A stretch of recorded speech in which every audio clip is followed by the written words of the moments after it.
Welcome to Bear News. I'm Becca Heath. UNC's Research Day called for a day-long celebration last Thursday at the University Center. Every year, UNC dedicates a day to celebrate research from both graduate and undergraduate students.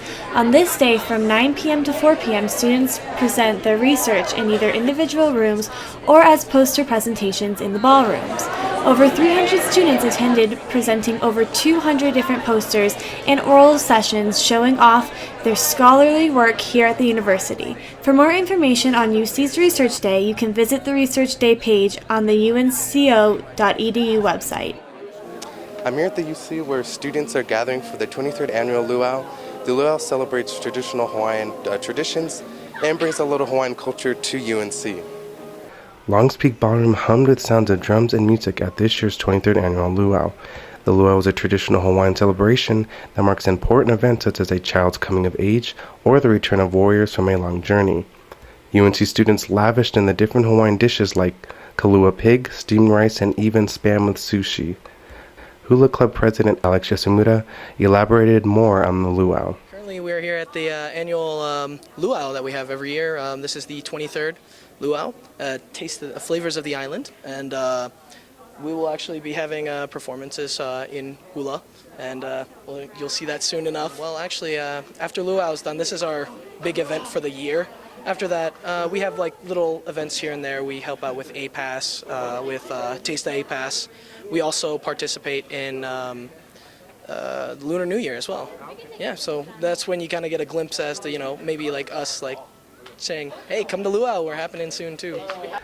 I had the chance to speak to Ryan Sims, a student participating in the luau. And I will be performing this year in luau. I guess the reason I started doing it was because I thought it was really pretty and graceful, and like the whole atmosphere about Hawaii and everything really has always appealed to me. So learning hula dancing was really fun. So it's been a really fun experience to learn it all. Reporting from the University Center, I'm Carlton Lawrence, Bear News. Each year, UNC hosts an honors convocation to celebrate outstanding students.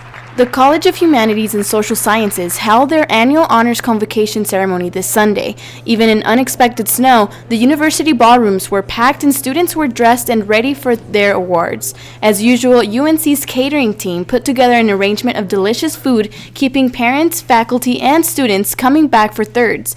This year's convocation took a new spin on things as they introduced social media into the ceremony.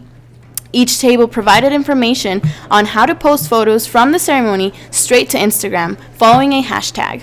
This not only made things fun for students attending the ceremony, it also increased the publicity for UNC. For the students receiving honors, the ceremony was a wonderful experience, awarding their accomplishments and recognizing their hard work.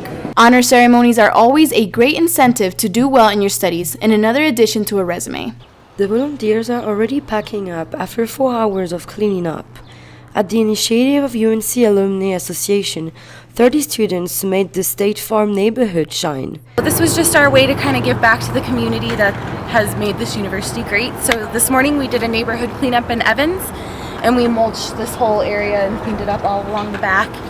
And we cleaned up all of that area over there and just tried to create a better community feeling for the space. There were lots of plants and weeds that needed to be dug up.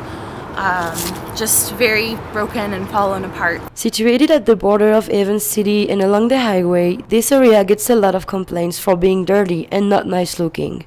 It mattered to the UNC Alumni Association to help, as a lot of students live close to this neighborhood. Reporting from State Farm neighborhood, Estelle Plaguet for Bear News. After 8 years, UNC Athletics begins to look for a new head women's basketball coach after confirming the resignation of Jamie White on April 16th. White has been named head coach at Fresno State University. She leaves UNC as the winningest head coach in the program, with 117 wins, 4 Big Sky Championship appearances, 2 to the WNIT, and 1 trip to the Women's Basketball Invitational. White was also named the co-coach of the year in the 2010-2011 season in the Big Sky. A national search will begin to find UNC's new women's basketball head coach, but until then, UNC Athletics will have no further comment until the hiring process is complete. Hosting the Air Force Falcons for the first time this spring season, the UNC baseball team also looked to snap a 13-game losing streak on April 9th. Left fielder Jensen Park has a huge game, going 3 for 4, including this RBI triple to tie the game in the third. However, Parks' efforts weren't enough to keep up with the Falcons. In the top of the 5th, the Falcons left fielder Tyler Jones stepped up to the plate with the bases loaded and hits a grand slam. This was part of a 6-run inning for the visitors. The Falcons brought out their gloves for this game too. Air Force second baseman makes this play, diving and throwing out the runner to end the inning just as the Bears try to get some offense going. The Bears lose by the final score of 13-5. The Bears got off to a slow start, giving up 2 runs on 3 errors in the first inning. The Bats came alive in the second inning as the Bears collected 7 hits and scored 8 runs. Center fielder Morgan Uhas started the second inning with a single. Michaela Duffy followed with a 2-run home run. The Bears kept the Bats going in the third as Molly Ryan hit a solo shot. The Bears scored 17 runs in 3 innings on 14 hits, beating Portland State 17-5. Game 3 of the Portland series ended well for the Bears as they hammered the Vikings with a 19-2 victory in 5 innings. The Bears came out strong as they scored 8 runs in the first inning and 7 in the second. This was led by a strong upperclassmen group that totaled 17 RBIs coming all from juniors. In the bottom of the first, Caitlin Flynn hit a homer to bring in 2 runs. This hit made the game 5-1 with 1 out. The Bears pitcher Megan Wilkinson was also a big reason why the Bears dominated, as she allowed only 1 hit after the second inning. Northern Colorado heads to Idaho State this weekend to play the Bengals in a 3-game road series starting Friday, April 19th. Facing the number 15 ranked college in the country, the UNC baseball team fell to the University of Washington on Monday, April 14th. A sac fly in the first inning brought the Bears up by 1, but UW tied it in the bottom half. With a 4-2 lead in the 7th, the Huskies' bats became unstoppable for UNC. 4 runs in the 7th and 6 in the 8th gave UW the 14-3 lead. Brian Wolf for the Huskies went 2 for 2 with 3 RBIs. Ryan Yamani went 2 for 3, contributing to the 7 UNC hits under UW's 16. The Bears lost 14-3 to further extend their losing streak to 18. UNC welcomes Grand Canyon University to Jackson Field for a weekend series beginning April 18th at 3 p.m. The UNC Club's men lacrosse team looked to keep their winning streak alive and remain near the top of the standings. Let's see how they did against Metro State. The Bears went down early in the game after the Roadrunners struck first, but after a good face-off win, the Bears took the lead and never looked back.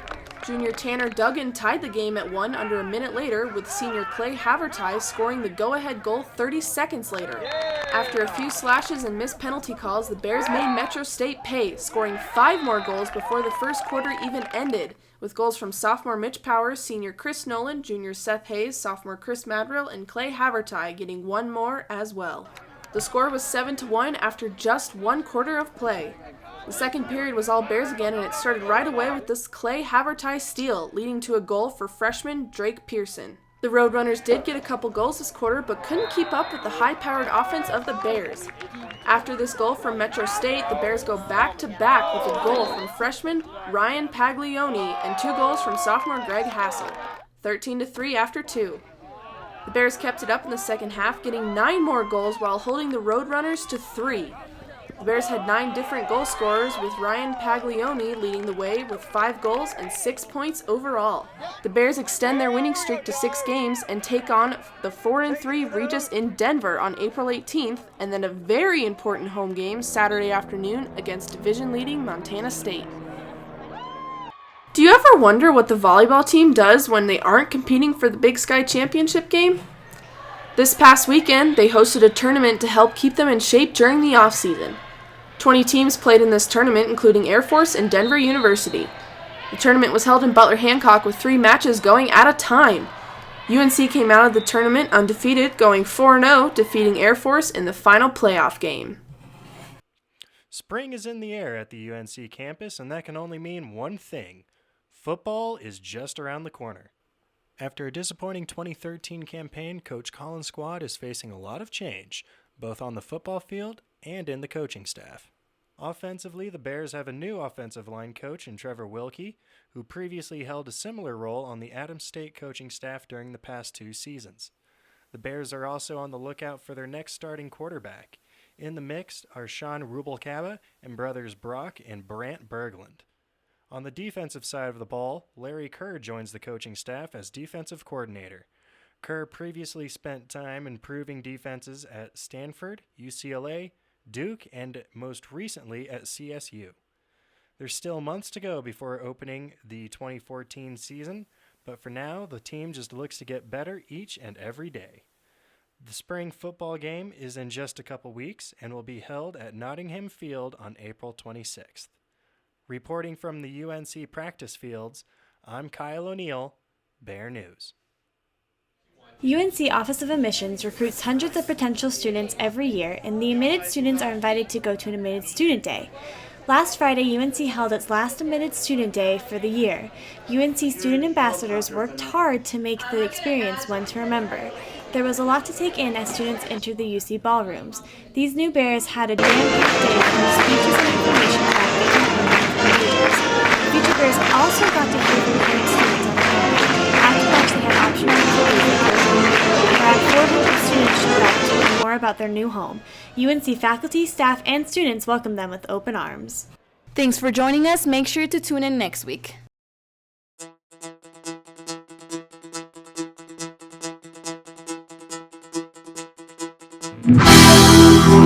Thank you.